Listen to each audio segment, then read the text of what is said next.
Бенефициенти от групата учители по проект Европейски практики за професионално развитие на програмата Еразъм Плюс от професионална гимназия по електроника и химични технологии професор Асен Златаров, град Плевен, посети град Лисабон, Португалия. Темата на настоящия проект бе насърчаване развитието на високоефективна екосистема за цифрово образование на учители и персонал за образование и обучение. Постигнахме поставените цели, свързани с киберсигурността, изкуствения интелект и кибертурмоза, чрез участие в лекции, семинари и посещения в търговски компании. Една от лекциите беше киберсигурността в академична среда с лектор Александре Ламейра, IT-координатор в Лисабонския университет. Разгледахме темите киберсигурността в университети и индустрии, примери за добри практики и реални ситуации, стратегии за подобряване на киберсигурността. Получихме нови познания за съвременни заплахи и методи за защита с цел намаляване на риска. Разгледахме техники за управление на пароли. Разбрахме защо са необходими софтуерни актуализации, антивирусни програми и резервни копия.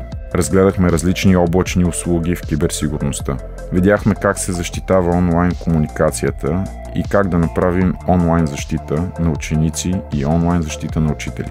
Бяхме запознати с това как да прилагаме училищни програми за превенция на тормоза, как да разработваме политики и процедури за борба с тормоза. Представяме ви видеоклип за кибертурмоза в училище.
Участвахме в семинар на Асоциация за конкурентно разузнаване и информационна война СИЛА с лектор Бруно Маркес.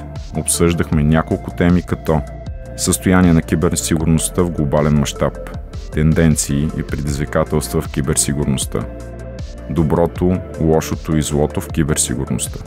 Също така се запознахме с текущи и бъдещи проекти в киберсигурността. Научихме да избягваме споделянето на лична информация в несигурни социални мрежи и да използваме приложения за комуникация с криптирана връзка. Научихме как трябва да съхраняваме информация, която имаме на нашите устройства и как тя да бъде защитена чрез криптиране за по-добра цифрова сигурност. Най-голям интерес предизвика видеото, свързано с киберпрактиките в реално време, които виждате на екрана. Посетихме фирма Black Key, чиято дейност е свързана с инсталиране и поддържане на системи за киберсигурност. Участвахме в демонстрации за дешифриране на измислени от нас пароли и видяхме колко е важно те да са надежни, за да не бъдем уязвими. Ще изградим навици в нашите ученици за създаване на сигурни пароли и периодичната им смяна. Разбрахме колко е важно да не използваме съмнителни линкове при сърфиране в мрежата. Видяхме изградено свързано помещение с поместени в него ракове и системи за енергийно обезпечаване и пожарна безопасност. Изясниха ни необходимостта от осигуряване на подходящи климатични условия за работа на сървъра и помощната техника. Всичко това ще е добър пример за учениците при изграждането на проектите им, свързани с компютърните мрежи. Колко лесно може да бъдеш хванат? Вижте сами. Can we try some of this? Can we try some? Yeah, see if it works. Yeah, we probably could have our star visher here make some phone calls as. Let's do it. Sure. Do you want to do a sample vishing call? What's vishing? Vishing is voice elicitation, and basically, what you do is you use the phone to extract information or data points that can be used in a later attack. Let's do it. Who are you gonna call? Maybe I'll call your cell phone provider Okay. and see if I can get them to give me your email address. I bet they're good. I bet they have my back. But yeah, go for it. I'm gonna spoof from your number, so it's gonna look like it's calling from you. Okay. Hi, I'm so sorry. Can you hear me okay? My baby, I'm sorry. My husband's like, we're about to apply for a loan and we just had a baby and he's like, get this done by today. So I'm so sorry. I can't call you back. I'm trying to log into our account for usage information and I can't remember what email address we used to log the account. The baby's crying and can you help me? Awesome. In just 30 seconds, gmail.com? Jessica gets my personal email address. Now, if I needed to add our older daughter on our account so she could call in and make changes, how would I need to go about doing that? You would have to send me a secure PIN through a text message? Yeah, well, the thing is, I don't think I'll be able to receive a text message if I'm on the phone. Shh. Oh, I'm not on there either? So I thought when we got married, he added me to the account. Okay, my Jessica uses my girlfriend's name and a fake social security number 5127. to set up her own personal access to my account. Wait, I'm sorry, so there's no password on my account right now? Can I set that up? She even gets the support person to change my Thank you password. so much for your help today. So she just basically blocked me out of my own account. I'll get her fed after this. All right, thank you. Holy shit. So they just gave you access to my entire cell phone account. You're gonna have to go on and change your password now because it's Jess, my name. And all it took was a crying baby and a phone call. Yes. I really thought that my cell phone company would protect me. I mean, like, this is the most basic stuff, and they're not doing it. And if they're not doing it, you know all these other businesses aren't doing it either. Участвахме в обучение с Happy Code. Това е технологично училище, чиято мисия, базирана на концепцията STEM, е да обучава мислители, създатели и предприемачи на бъдещето. Запознахме се и с така актуалната за съвремието тема за изкуствения интелект и използването му. И да не забравяме, че изкуственият интелект не може да замени човека, а е само инструмент в негова помощ. Следва видео с Deepfake и AI. Deepfake или дълбока фалшификация е технология, която използва форма на AI, съчетана с машинно обработване, за да се заменя в видеоклип или аудиозапис изказвания и действия на различни хора. Помнете, че веднъж качена снимка в интернет, завинаги остава там.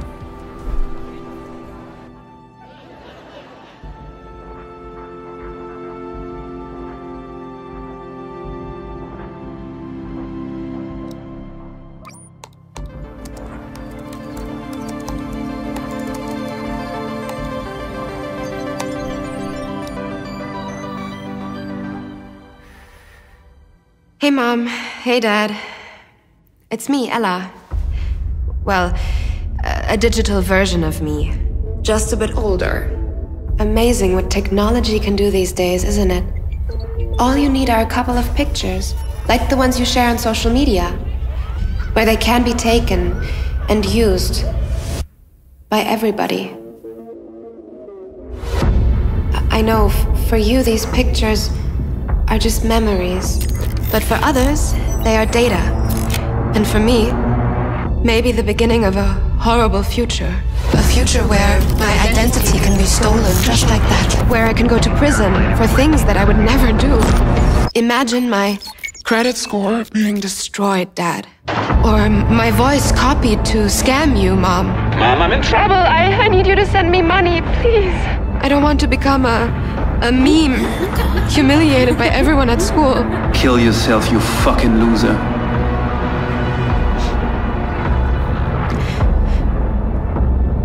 And I certainly don't want this.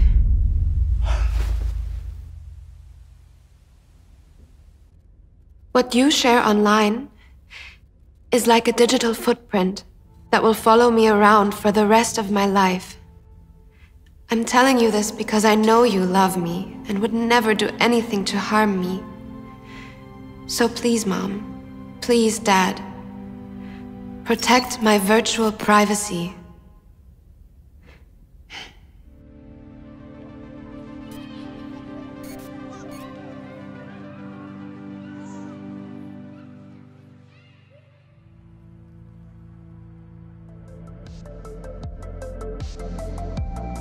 Получихме много интересна информация и знания, които ще предадем на учениците и ще споделим с колегите с оглед тяхната безопасност. След приключване на обучението се проведе заключителна среща, на която ни бяха връчени сертификати.